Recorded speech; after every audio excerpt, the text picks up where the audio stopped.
হযরত আব্দুল্লাহ ইবনে আব্বাস রাদিয়াল্লাহু তাআলা আনহু থেকে বর্ণিত, রাসূলুল্লাহ সাল্লাল্লাহু আলাইহি সাল্লাম বলেছেন, জিবরাইল আলাইহি ওয়াসাল্লাম আমাকে এক রীতিতে কুরআন পড়ালেন, আর আমি তাকে ফেরত পাঠালাম এবং আল্লাহর নিকট এর সংখ্যা বৃদ্ধি চাইতে লাগলাম। তিনি আমার জন্য তা বৃদ্ধি করতে লাগলেন। অবশেষে তা 7 রীতিতে পৌঁছল। রাবি ইবনে শিহাব জুহরি বলেন, বিশ্বস্ত সূত্রে আমার নিকট এটা পৌঁছেছে যে এর 7 রীতির অর্থের দিক দিয়ে একই, হালাল হারামের ভিন্ন নয়। বুখারী মুসলিম। হযরত ইমরান ইবনে হুসাইন রাদিয়াল্লাহু তাআলা আনহু থেকে বর্ণিত, একবার তিনি এক ওয়াজ বা গল্প কথকের নিকট পৌঁছলেন। দেখলেন সে কোরআন পড়ছে আর মানুষের নিকট চাচ্ছে। তিনি দুঃখে ইন্না লিল্লাহ পড়লেন। তারপর বললেন, আমি রাসূলুল্লাহ সাল্লাল্লাহু আলাইহি সাল্লামকে বলতে শুনিয়েছি যে কোরআন পড়ে সে যেন তার বিনিময়ে আল্লাহর নিকট চাই। শীঘ্রই এমন লোকেরা আসবে যারা কোরআন পড়ে তার বিনিময়ে মানুষের নিকট চাইবে। আহমদ তিরমিজিতে হাদিসটি বর্ণিত হয়েছে।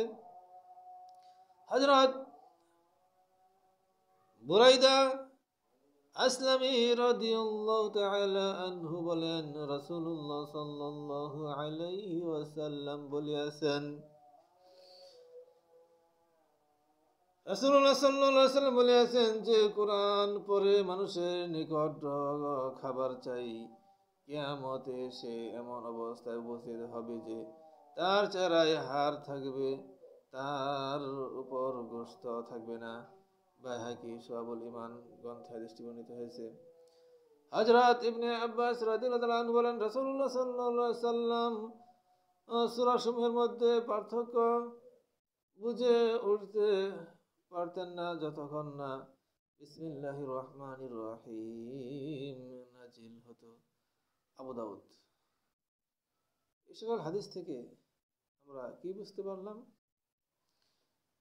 মানে রাসূল সাল্লাল্লাহু আলাইহি ওয়াসাল্লামের সূরার মাঝে পার্থক্য বুঝতে পারতেন না যখন বিসমিল্লাহ নাজিল না হতো। মানে এক সূরা থেকে আরেক সূরা পৃথকের জন্য কি বিসমিল্লাহির রহমানির রহিম যা আমরা ব্যবহার করে থাকি। আল্লাহ তাআলা আমাদেরকে পবিত্র কোরআন সুন্নাহ অনুযায়ী চলার তৌফিক দান করুন। যে হাদিসটুকু পাঠ করলাম এর প্রতি যাতে আমি এবং যারা শুনে সকলে যাতে আমল করতে পারে। আর কোরআন হচ্ছে এমন একটি কিতাব, যালিকাল কিতাবু লা রাইবা ফীহি হুদাল লিল মুত্তাকিন, এটি সেই কিতাব যাতে কোনো সন্দেহ নাই, মুত্তাকিদের জন্য পথ প্রদর্শক। এটি মুত্তাকিদের জন্য পথ প্রদর্শক।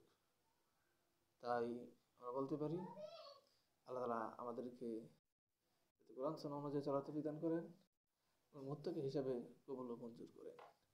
তাই আমরা বেশি বেশি করে কোরআন পড়ব, কোরআনের অর্থ জেনে, কোরআনের হালালকে হালাল এবং হারামকে হারাম জেনে আমল করব।